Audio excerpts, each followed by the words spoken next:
Hey, what is going on YouTube? My name's Babaloots, and let's talk General Shops Part 2 today. Now, we're going to tackle, let's see, we stopped at the Kerning M Tower last video, so we're going to continue on with Root Abyss. We'll see how far we get. I don't want the videos to be too long, so we're just going to hop right into it.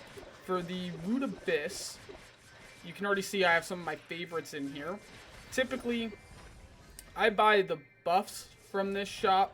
I like to save up, make sure I have lots of coins available, but you can just reverse this if you're a magic damage dealer, but I like the candy basket, the carrot juice, chestnut, fruity yogurt, and the fried shrimp.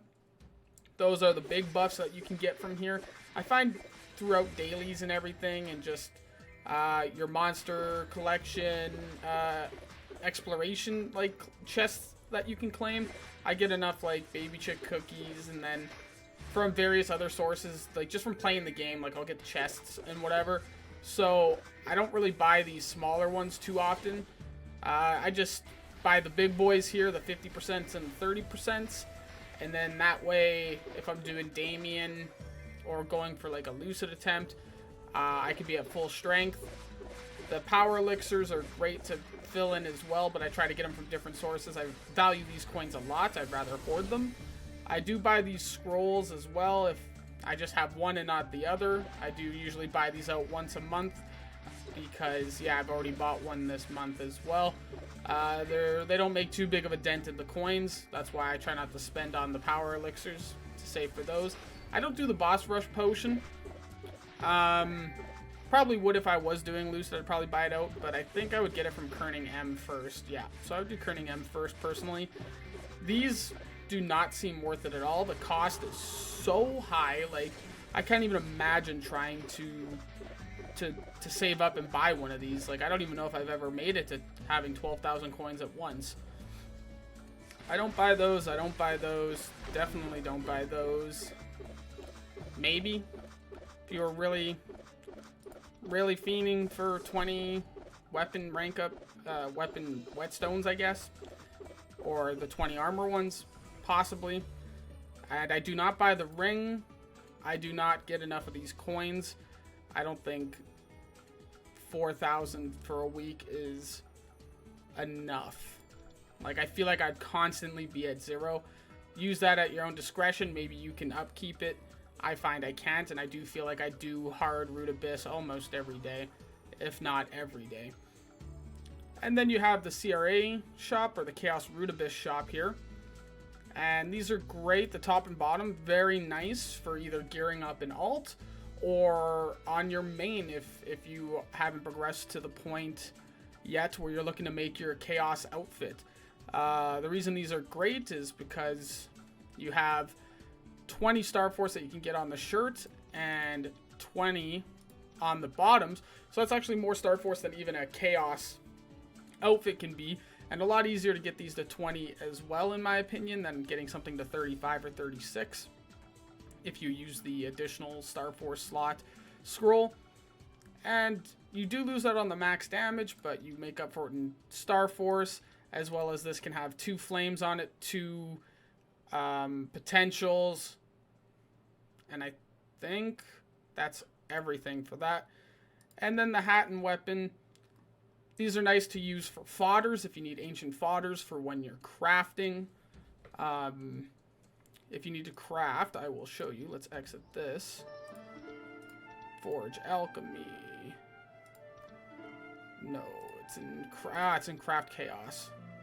If you need to craft Mastercraft failure count reduction scrolls ancient for when you're attempting either inherit to chaos or necro to absolab, these will come in handy. And even if you want to go through the effort, you could even try and Star Force them up and sell them as necro fodder, in a sense, like the Radiant Exalt Stone fodder. So I believe that's Star Force 23.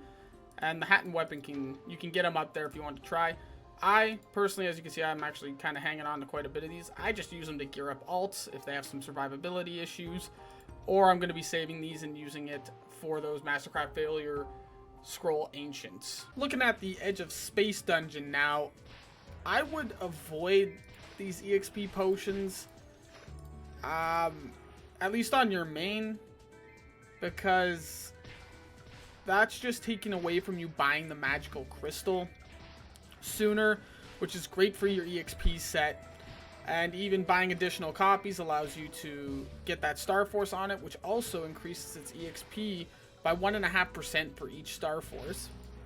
So this can be really good once you get it to 5 Star Force. And I can even see some value in these enhancing Meso discounts as well.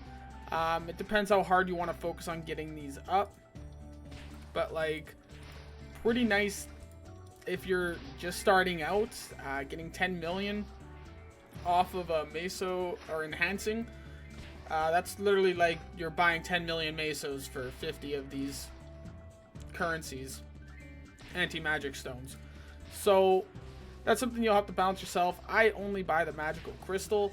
Don't make the mistake I did. I neglected this dungeon, and once you're level 230, not on my main, I just realized, once you're level 230, you get reduced EXP in this dungeon. It's still good EXP, but you get reduced EXP.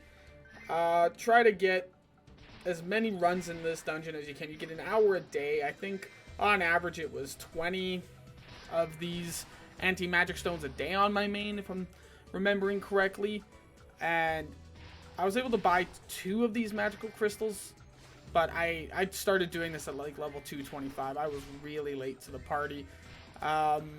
Don't make the same mistake I did. That's really all I can say. Onto the Legion shop here. Now, the Legion's Blessing Stage 2 is feasible for me to buy every week. I buy this every week. It's awesome for your EXP page, and for auto battling it has a speed increase. It's got the party EXP increase. It's great to have in the badge slot. 1,500 coins a week might be a little steep. I do have a fairly developed Legion, and 181 million Legion combat power. I think this nets me probably like 200 coins a day estimated, so not too bad. Probably more now that I think about it, since I'm able to upkeep that. That's not even 1,400. I don't really know how much I get, but it's enough to upkeep this and still net positive. These bonus potential scrolls are awesome. Now, if you're a newer player, I would not be purchasing these, as you want to be using these on long-term gear. And if you need help with long-term gear, I'll put a card up somewhere. Who knows? Somewhere. And I actually talk about that in another video of mine. I do think these soul enchanters are great to use. They're a great source for free-to-play players. They're pretty decently priced. I would avoid the Legion's Experience and Legion's Luck and Legion's Fortune. I just don't think the cost to what you get is worth it. Like, again, so this is 600 coins for 3 hours of a party EXP increase buff, when you can get a week's worth for just over twice as much. So I don't see the value on your coins being spent on that. The potions, definitely don't buy stage 1 or 2, as you can level up from 1 to 100 very quickly using the adventurous training grounds, I think they're called. Now, I don't see the value in these. I believe, like, I'm glad that they added this. You can now just check before you buy to see if you think it's worth it, but I'm on my character that's level 136. 7% of a level is nothing. For 300 coins, I just don't see the value. Even if I buy all 3, so 900 coins for 21% of a level, I mean, you get more than that by running Dimension Invasion once a day at this level. The stage 4 and 5, in my opinion, even have a lower return of investment. That's just me. I do think these VIP teleport rocks are decently priced, and these discounts, if you're extremely new, but you've been working on your Legion, might be something to consider as well. You could buy 2 of them, so it's like 600,000 Mesos, 600,000 Mesos right there, for very minimal investment of your coins. Now this Arcane Catalyst is very interesting. I've tested what it does because there is this nice paragraph of information here. I'll just tell you what it does.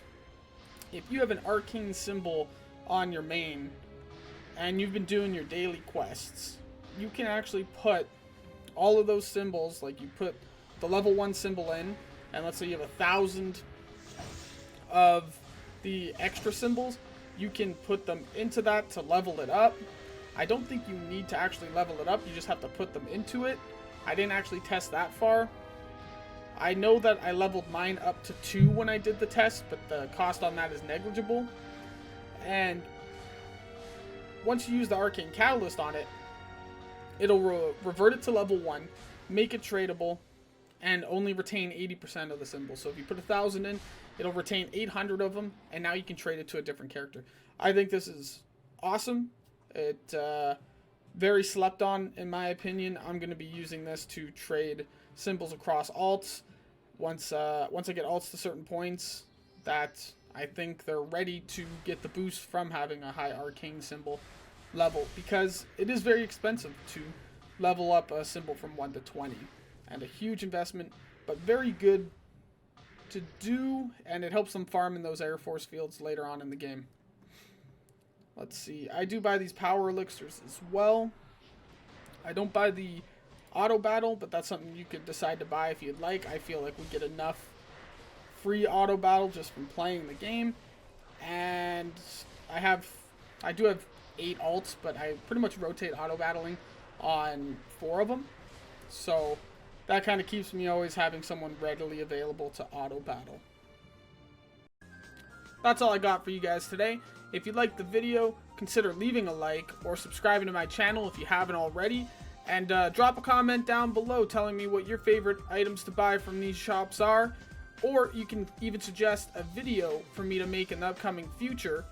And while you guys are at it, come say hi to me while I'm streaming. I'm live a couple times a week, and I'll be happy to answer any questions you have for me. Thanks for watching, and you guys have a good time, and happy mapling.